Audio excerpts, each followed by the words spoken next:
Tribuna, o deputado Zé Medeiros. Muito obrigado, senhor presidente. Senhor presidente, como é sabido, essa semana nós tivemos aqui um rebuliço porque saiu o chamado indiciamento do presidente Jair Bolsonaro.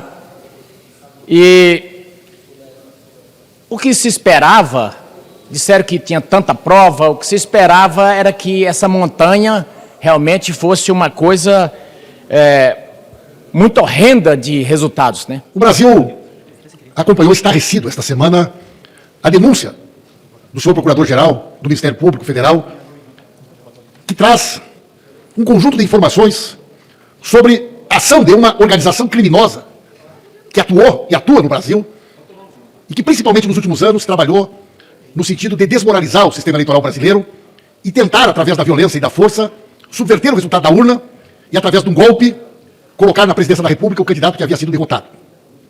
Esse relatório do Ministério Público Federal, senhor presidente, é muito mais do que um relatório.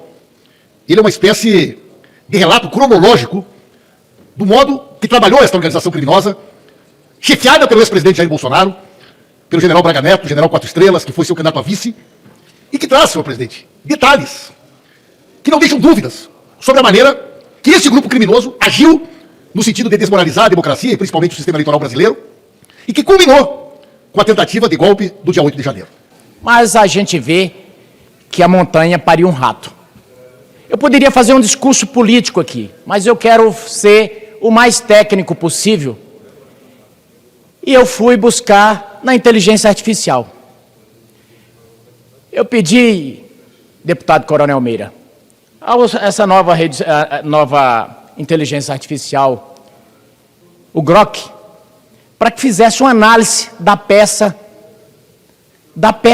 que o procurador apresentou. E eu não vou condenar o procurador pelo que ele fez, do ponto de vista político, porque dá para se entender, ele quer ser reeleito e tem que obedecer a quem vai nomeá-lo no cargo.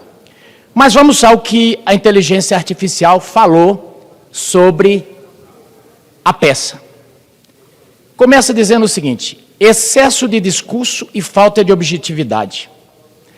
A denúncia apresenta uma narrativa excessivamente discursiva e prolixa, misturando relato de fatos com comentários opinativos e julgamentos de valor. Essa estrutura pode prejudicar a clareza dos fundamentos processuais e dificultar o exercício do contraditório, pois a peça não delimita de forma objetiva quais são os elementos concretos que enquadram os crimes acusados. E aqui um parêntese. Uma peça, e no direito penal, para que todos possam entender, o direito penal você busca não ilações, mas você busca a verdade real dos fatos. O direito penal não se ocupa de boatos, ele busca a verdade real dos fatos. E aqui, na análise da peça, diz o seguinte: não tem uma análise, não delimita de forma objetiva as condutas. Indeterminação na individualização dos atos e dos agentes. Isso aqui é individualização das condutas, gente. É a mesma coisa, o sujeito chegou para assaltar um banco. Lá no processo penal, vai individualizar, saber quem atirou, quem dirigiu o carro, quem pegou o saco de dinheiro. Isso se chama individualização das condutas, para que cada um receba o seu quinhão na hora de ser aplicada a pena. A exposição dos fatos é ampla e abrange um grande número de participantes e eventos, sem a necessária individualização das condutas e sem delimitar com precisão os atos praticados por cada acusado. Essa indeterminação afeta o princípio da ampla defesa e a adequada instrução probatória, uma vez que o nexo de causalidade entre os fatos narrados e os dispositivos legais imputados fica difuso. É o que já foi dito aqui em falas políticas. Aquilo ali é um roteiro. E um roteiro ruim, porque já é baseado em outro roteiro péssimo que foi o apresentado pela Polícia Federal. Mistura de matéria fática e jurisprudencial, doutrinária, A peça mescla a exposição dos fatos com situação de precedentes e referências doutrinárias de forma, por vezes, inapropriada, aproximando o discurso de uma retórica política em vez de um rigor técnico jurídico. Gente, até a inteligência artificial identificou que a peça se aproxima mais de uma fala política do que de uma peça acusatória, do que algo a se prestar um julgamento isento. Isso pode ser interpretado como ofensa à imparcialidade exigida no procedimento penal. E, lógico, como se trata de uma inteligência artificial, é muito elegante, né? Veja o que ele diz. Isso pode ser interpretado como ofensa à imparcialidade. Isso é uma imparcialidade. Isso é uma falta de isenção. E o segundo, erros de doutrina. Interpretação inadequada dos dispositivos penais e constitucionais. Há uma tendência a ampliar os contornos dos crimes. Por exemplo, ao enquadrar atentado contra as instituições democráticas, artigo 139L e 359M do Código Penal, de forma tão abrangente que a peça se apoia mais em uma narrativa política do que em uma fundamentação estritamente jurídica. Essa interpretação pode ferir o princípio da legalidade e do devido processo legal. Novamente, a elegância da inteligência artificial. Pode não, fere mortalmente. Confusão entre a liberdade de expressão e incitação à violência. A denúncia, ao abordar os pronunciamentos públicos e as mensagens digitais, não separa adequadamente a margem da liberdade de expressão, protegida constitucionalmente da incitação concreta à violência. Essa falta de clareza pode gerar debates sobre qual seria o limite da crítica política e o que configuraria crime, distorcendo a aplicação da doutrina penal. E essa confusão vem desde a reunião do Bolsonaro com os embaixadores. Ali era uma crítica, ali não era um atentado. E ele está inelegível por isso. Utilização excessiva de precedentes sem a devida contextualização. Embora haja referência a decisões e manuais, inclusive citações de ADIs e precedentes do STF, o uso dessas referências ocorre de forma dispersa e sem necessária conexão lógica com cada um dos pontos acusatórios, comprometendo a consistência doutrinária da peça. Terceiro, erros de lógica nos fatos, saltos lógicos e falta de coerência na narrativa. A peça apresenta uma sequência de fatos que, em muitos momentos, carece de conexão lógicas. Os eventos são citados de forma fragmentada, com transcrição de diálogos, anotações manuscritas intercaladas sem uma linha cronológica. Isso se chama recheio.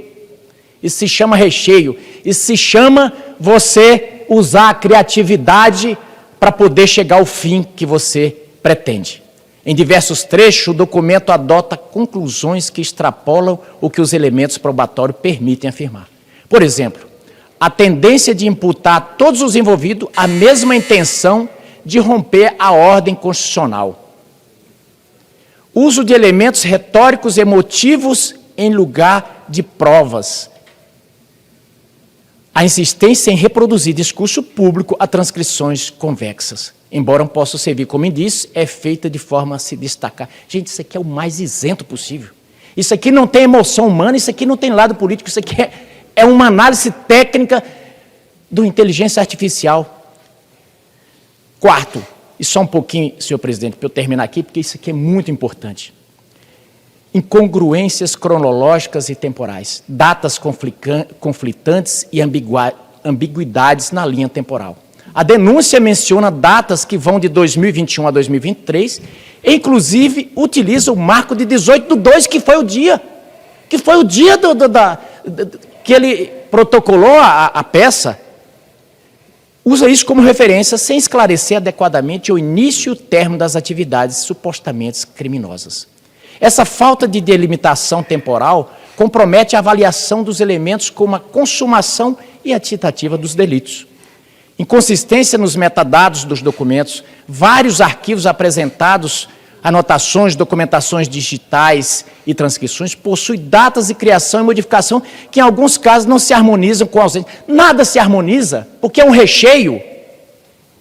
Dificuldade na delimitação do iter criminis. A narrativa carece de uma estrutura cronológica clara que permita identificar de forma precisa quais atos foram executados em cada fase do suposto plano golpista. A sobreposição de datas e a ausência de um cronograma unificado de eventos dificulta a análise. E sabe por quê, senhor presidente, que isso acontece? Porque a verdade ela é simples e fácil. A verdade você não precisa montagem.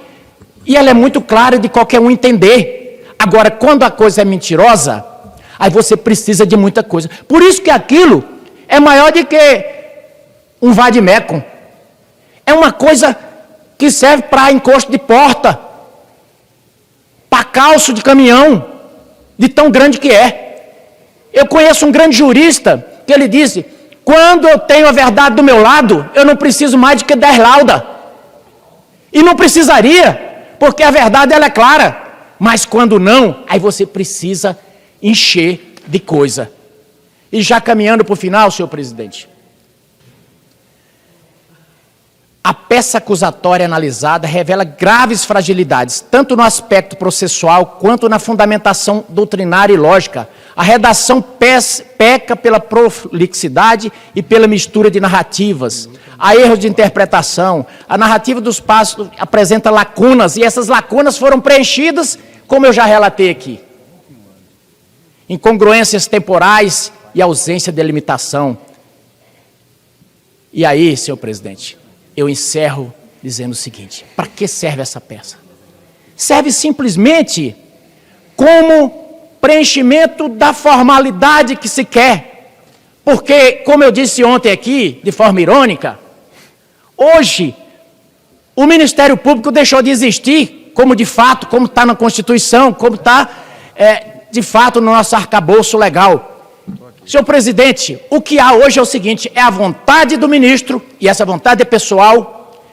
Ele tem uma delegacia que levanta tudo e aí vai distribuindo, que nem orégano em pizza, distribuindo os nomes nessa grande pizza ao bel prazer. Tanto é que o ministro divulgou uma lista, o procurador divulgou uma lista, e daí a pouco tinha mais um nome.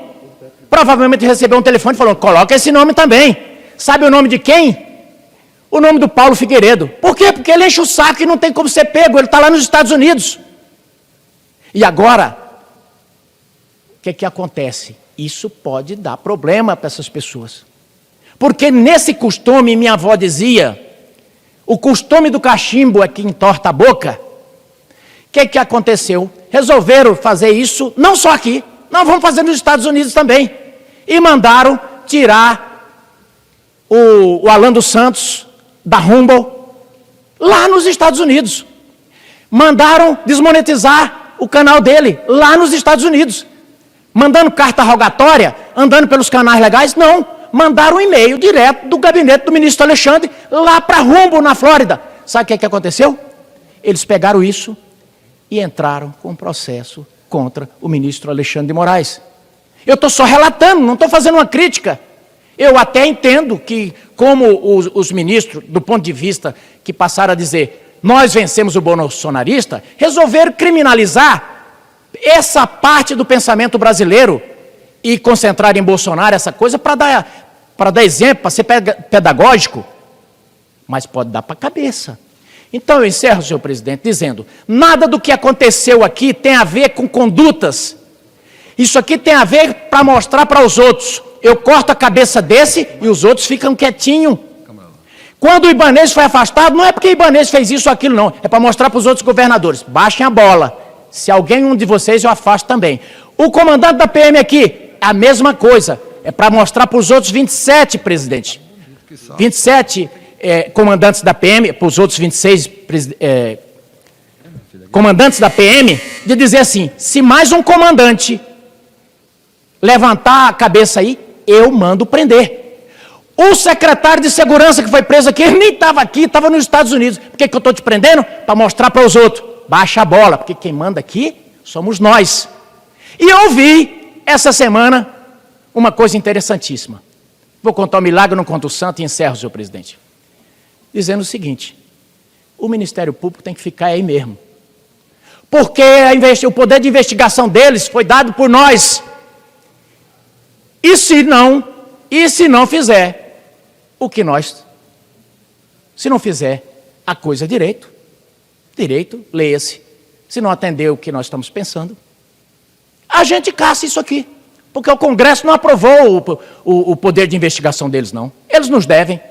E aí dá para notar que realmente isso aqui, como democracia, os pilares da democracia ruíram, porque o que sustenta a democracia, senhor presidente, é o respeito às leis. E aqui não tem mais. Muito obrigado. Muito obrigado pelo seu grande pronunciamento, deputado José Medeiros. E saindo do estado do Mato Grosso, vamos para o... Gostaria de deixar claro que as opiniões e informações apresentadas aqui são de responsabilidade exclusiva de seus autores. Como criador deste conteúdo, não me responsabilizo por consequências. Pesquise e busque orientação profissional antes de decisões significativas.